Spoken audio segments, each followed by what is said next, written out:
बहुत समय पहले की बात है। सीलमपुर नाम के गांव में दिवाली की तैयारियां चल रही थी। सब लोग बड़े ही खुश थे और दिवाली का इंतजार कर रहे थे। उसी गांव में एक परिवार रहता था। उस परिवार में मंगत, उसकी पत्नी मीरा रहते थे। मंगत की एक छोटी सी किराने की दुकान थी। क्योंकि दिवाली आने को थी, इसलिए एक दिन मंगत ने सोचा और अपनी मीरा से कहा, मैं सोच रहा हूँ क्यों ना बाजार जाकर वहाँ से कुछ बम पटाखे ले आऊं। दुकान में रख लूंगा तो अच्छी कमाई हो जाएगी। हाँ जी, ये तो अच्छी बात है। ठीक है, फिर मैं कल सुबह ही शहर के लिए निकल जाऊंगा। शहर काफी दूर है तो मुझे आते आते रात ही हो जाएगी। बस फिर अगली सुबह मंगत पटाखे लेने के लिए शहर निकल पड़ता है। शहर में काफी भीड़ होती है और मंगत को आते आते रात हो जाती है। जल्दी घर पहुंचने के चक्कर में मंगत अपनी साइकिल एक जंगल के रास्ते से निकाल लेता है। जंगल काफी घना और खतरनाक होता है। काफी दूर आने के बाद मंगत की साइकिल की अचानक चेन उतर जाती है। ओहो, इस चैन को भी अभी उतरना था। एक तो पहले ही इतनी देर हो गई है। मंगत अपनी साइकिल की चेन ठीक करने लगता है, पर उसे इस बात का जरा भी अंदाजा नहीं होता है कि साइकिल की चेन उतरना कोई इत्तेफाक नहीं है, बल्कि वहाँ खड़े बरगद के पेड़ के ऊपर बैठी एक चुड़ैल का काम है। चुड़ैल ऊपर बैठी मंगत को परेशान करने लगती है। इस आदमी की साइकिल के ऊपर ये क्या रखा हुआ है डिब्बे में? अभी इसको गिरा देती हूँ। चुड़ैल मजे मजे में उस आदमी की साइकिल पर रखे डब्बे को नीचे गिरा देती है। डब्बे में से कुछ पटाखे बाहर आ जाते हैं। चुड़ैल उनको देखकर अचानक उदास हो जाती है। मंगत अपने पटाखे वापस डब्बे में भरकर साइकिल पर रखकर जैसे तैसे घर जाने लगता है। अब चुड़ैल भी उसके पीछे पीछे लग जाती है और उस आदमी के गांव तक पहुंच जाती है। गांव में पहुंचते ही चुड़ैल की आंखें खुशी से चौड़ी हो जाती हैं। दिवाली, वाह, सब कितना सुंदर है। अब मैं भी इन सब के साथ दिवाली मनाऊंगी। चुड़ैल उस आदमी के साथ उसके घर तक पहुंच जाती है। घर में मंगत अपना पटाखों का डब्बा लेकर पहुंच जाता है। अरे, आ गए आप? काफी देर लगा दी आपने। अरे बस क्या बताऊं कि कितनी भीड़ थी शहर में, और ऊपर से मेरी साइकिल पंचर हो गई। उसके बाद मेरे पटाखे गिर गए। बड़ी मुश्किल से घर पहुंचा हूँ। ओहो, चलो आप हाथ मुंह धो लो, मैं खाना लगा देती हूँ। मंगत मुंह हाथ धोकर खाना खाने लगता है और चुड़ैल वहीं खड़ी उस डब्बे को देखती रहती है। जब मंगत और मीरा सो जाते हैं तो वो चुपके से उस डब्बे को घर के बाहर ले जाती है और फिर उसमें से पटाखे निकालने लगती है। अरे वाह, अब इन पटाखों को जलाऊंगी, कितना मजा आएगा। कितने नए नए तरीके के पटाखे हैं ये, मैंने तो कभी नहीं देखे। चुड़ैल एक एक करके उन पटाखों को जलाने लगती है और खुशी के मारे उछलने लगती है। पटाखों की आवाज सुनकर मंगत अचानक उठ जाता है। हे भगवान, ये इतनी रात को पटाखों की आवाज कहाँ से आ रही है? मंगत और मीरा जल्दी से बाहर जाते हैं तो देखते हैं कि उनके पटाखे का डब्बा बाहर रखा हुआ है और सारे पटाखे यहाँ वहाँ फैले हुए हैं। कुछ पटाखे जल रहे हैं और कुछ जले हुए पड़े हैं। हे भगवान, मेरे पटाखे! आखिर ये पटाखे का डब्बा घर के बाहर कैसे पहुँचा? तो अंदर से बंद था। अजीब, अभी कुछ ही पटाखे जले हैं, जल्दी से बचे हुए उठा लो। दोनों मिलकर सारे पटाखे वापस डब्बे में भर लेते हैं। चुड़ैल वहीं खड़ी देखती रह जाती है। ये लोग तो मेरे सारे पटाखे वापस ले जा रहे हैं, अब मैं क्या करूं? मुझे भी पटाखे जलाने हैं, मुझे भी दिवाली मनानी है। मीरा और मंगत अपने पटाखे का डब्बा अंदर ले जाते हैं।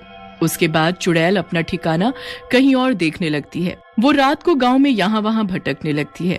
फिर उसकी नजर एक मिठाई की दुकान पर पड़ती है। मिठाई देखकर चुड़ैल बड़ी खुश हो जाती है। अरे वाह, मिठाई, इतनी सुंदर सुंदर और स्वादिष्ट मिठाई, मुझे भी खानी है। एक काम करती हूँ, जल्दी से दुकान में घुस जाती हूँ।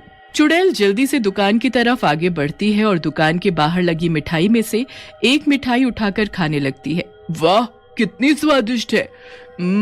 इतनी स्वादिष्ट मिठाई तो मैंने कभी नहीं खाई।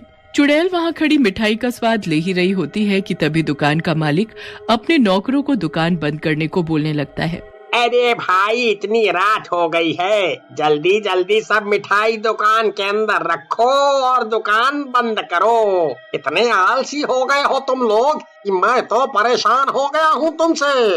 अभी सब मिठाई अंदर रख रहे हैं बाबूजी, आप चिंता ना करें, बस 5 मिनट में हम सब। दुकानदार अपने नौकरों पर गुस्सा करता है और सब जल्दी जल्दी सारी मिठाई अंदर रख देते हैं। चुड़ैल मिठाई के 2 टुकड़े लेकर वहीं खड़ी रह जाती है। मेरी मिठाई, अब मैं मिठाई कैसे खाऊंगी? अब मैं क्या करूं?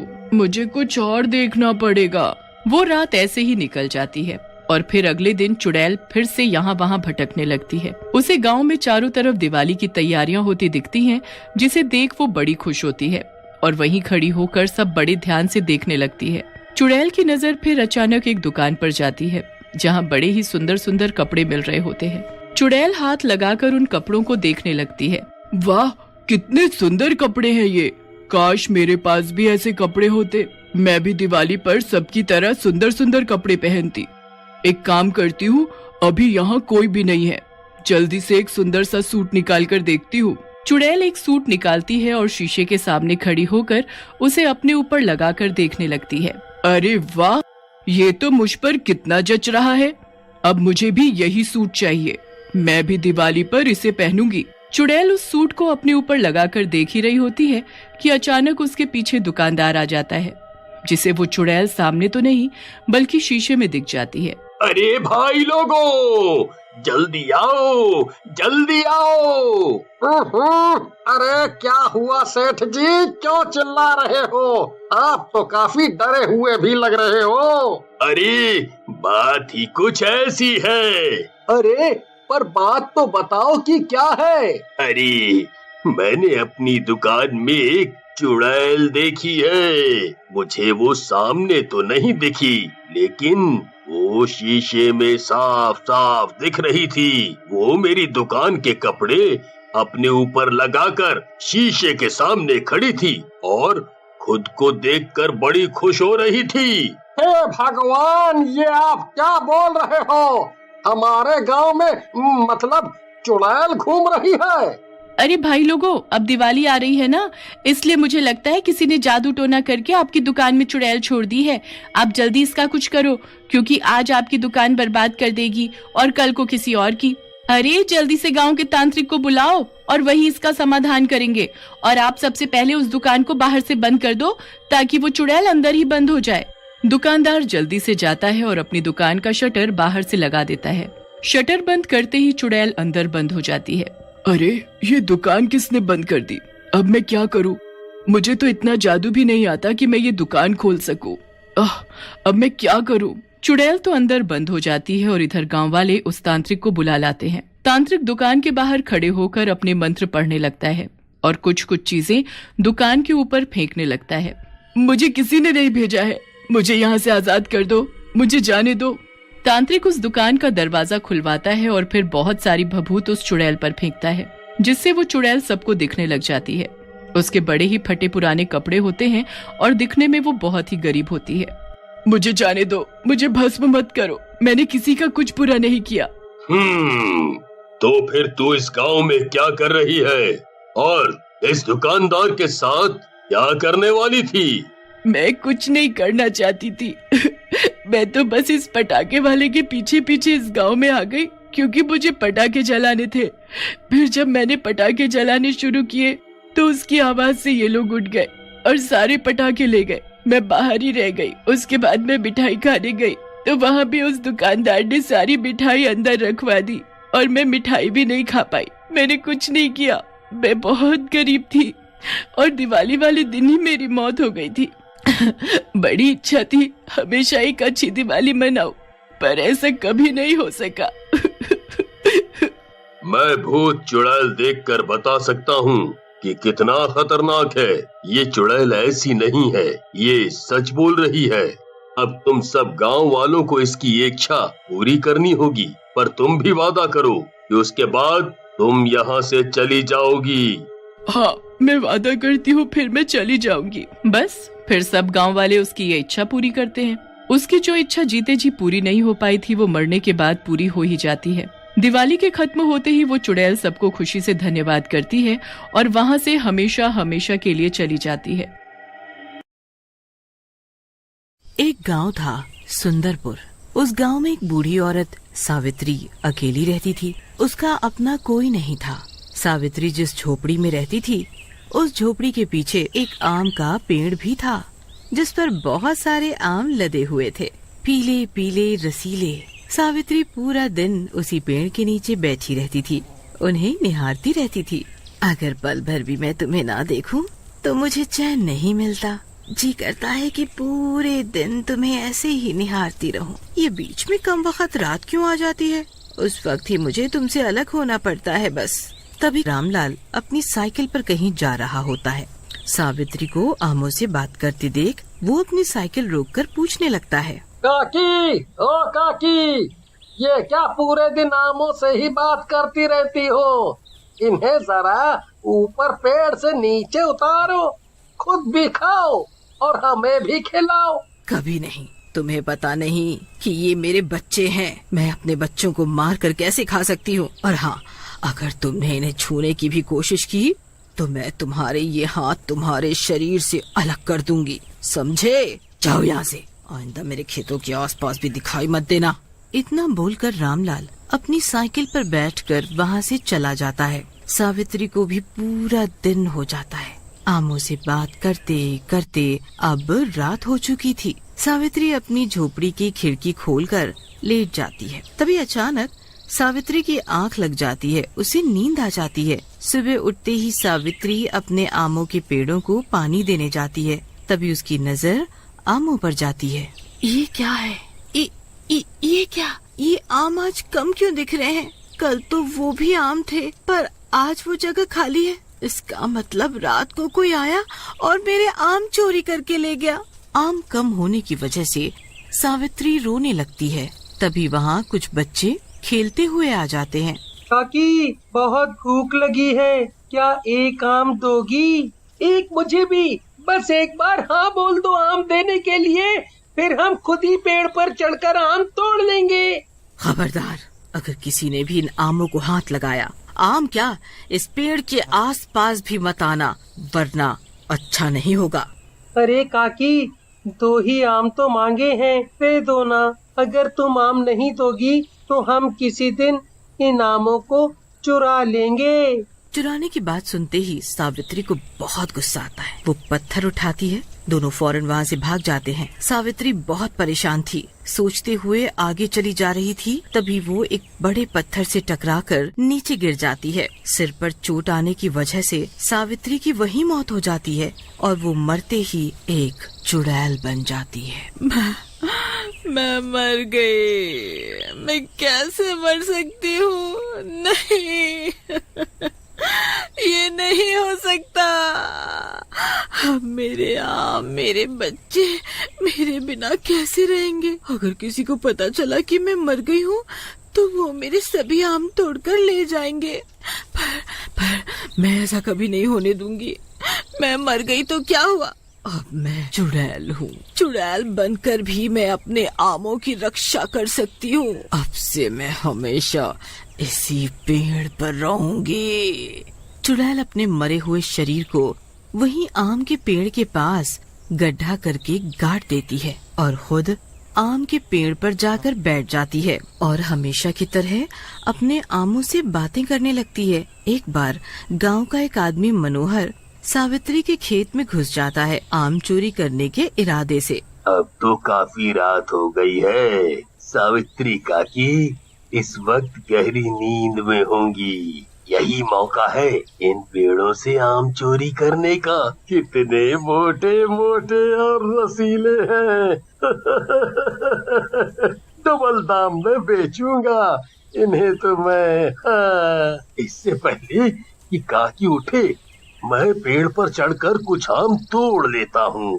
अभी सारे आम नहीं तोड़ूंगा, कल के लिए भी तो कुछ छोड़ दूँ। उधर पेड़ पर बैठी चुड़ैल सब देख रही थी। जैसे ही मनोहर आम के पेड़ पर चढ़ता है, चुड़ैल उसका गला पकड़ लेती है। तेरी इतनी हिम्मत, इतनी रात को तू मेरे आम चोरी करने आया है? हाँ, मुझे तो लगता है पहले वाले आम भी तूने ही चोरी किए होंगे।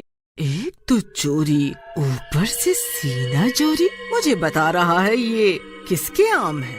तुझे पता नहीं चोरी करना कितनी बुरी बात होती है। इसका अंजाम तुझे भुगतना होगा। चुड़ैल बिना देरी किए मनोहर के दोनों हाथ तोड़ देती है और उन्हें उसी आम के पेड़ पर सबसे ऊपर लटका देती है।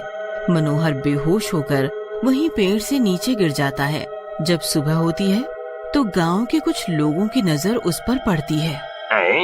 ये तो मनोहर है, और इसकी ऐसी हालत किसने की? उसके शरीर के किसी ने दोनों हाथ तोड़ दिए। बेचारे का कितना खून बह गया है। चलो इसे डॉक्टर के पास ले चलें। वो तो ठीक है, पर पहले देखो कि उसकी सांसें चल भी रही हैं, तभी डॉक्टर के पास ले जाना ठीक है।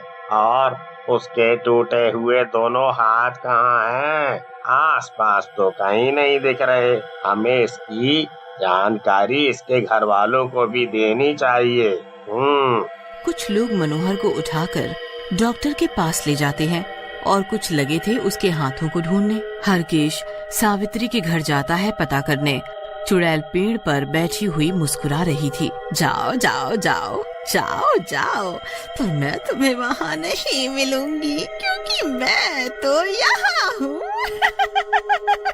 तुम लोगों को इस आदमी के हाथ कभी नहीं मिलेंगे, क्योंकि वो हाथ मैंने आम की जगह टांग दिए हैं। जिस टहनी से मेरे आम टूटे, उसी टहनी पर आम की जगह हाथ होंगे।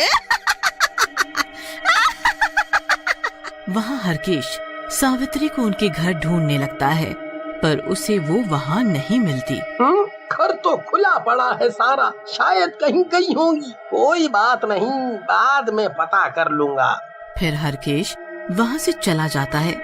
दोपहर का समय था, तभी पड़ोस से सरिता नाम की औरत सावित्री के घर आती है शक्कर मांगने। सावित्री काकी, ओ सावित्री काकी, थोड़ी शक्कर चाहिए थी, मिलेगी क्या? अरे ये सावित्री काकी कहाँ चली गई? घर में तो है नहीं। वापस चला जाए, और क्या, जब आएंगी तब ले जाऊंगी। तभी उसकी नजर बाहर आम के पेड़ पर टंगे आमों पर जाती है। अरे वाह, आम, वो भी कितने मोटे मोटे और पीले पीले। मैं सोच रही हूँ काकी तो है नहीं, क्यों न चुपके से इन आमों को चुरा लो। अगर एक दो हम कम भी हो गए तो क्या फर्क पड़ेगा, काकी थोड़ी ना इन्हें रोज रोज गिनती होंगी। सविता आम के पेड़ के पास जाती है और पत्थर उठाकर आमों पर मारने लगती है। तभी एक आम नीचे गिरने लगता है। सविता की हिम्मत कैसे हुई मेरे आम को चुराने की? अभी बताती हूँ इसे। ये कौन बोला? ओए तू होती कौन है मुझे रोकने वाली? ये मेरी काकी के आम है, वो मुझे कभी मना नहीं करती किसी भी चीज के लिए। आम लेकर जा रही हूँ। चुड़ैल फौरन पेड़ से उतरकर सावित्री की चोटी पकड़ लेती है। ये तो चुड़ैल थी, मैं चुड़ैल से बहस कर रही थी। अब नहीं करूँगी, मुझे माफ कर दो और छोड़ दो। ये सभी आम तुम रख लो, पर मुझे जाने दो। ऐसे कैसे जाने दूं? आम चोरी किए हैं तुमने मेरे, इसकी सजा तो तुम्हें मिलकर रहेगी।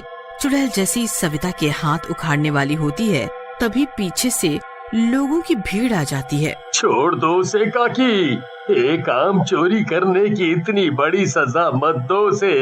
हम सब जानते हैं कि तुम्हारा बेटा मरा था, तो तुमने उसे वहाँ गाड़ दिया और उस जगह एक आम का पौधा लगाया। तुमने उस पौधे की बहुत सेवा की, दिन रात की। काकी, ऐसा नहीं होता। अगर तुम ऐसे ही लोगों के हाथ तोड़कर पेड़ पर टांगती रहोगी तो ये आम का पेड़ नहीं, कटे हाथों का पेड़ कहलाएगा। ऐसा करने से क्या तुम्हारे मरे हुए बेटे को शांति मिलेगी? उन सब की बातें सुन चुड़ैल की आंखें भर आती हैं। वो अपने किए पर बहुत पछता रही थी। जो मैंने किया वो बहुत गलत किया। मैं मर गई, शायद वो ही मेरे किए की सजा थी। आज के बाद इस पेड़ के सभी आम तुम सबके हुए। अब मैं कभी किसी को परेशान नहीं करूँगी। उसके बाद उस आम के पेड़ पर कभी चुड़ैल नहीं दिखा।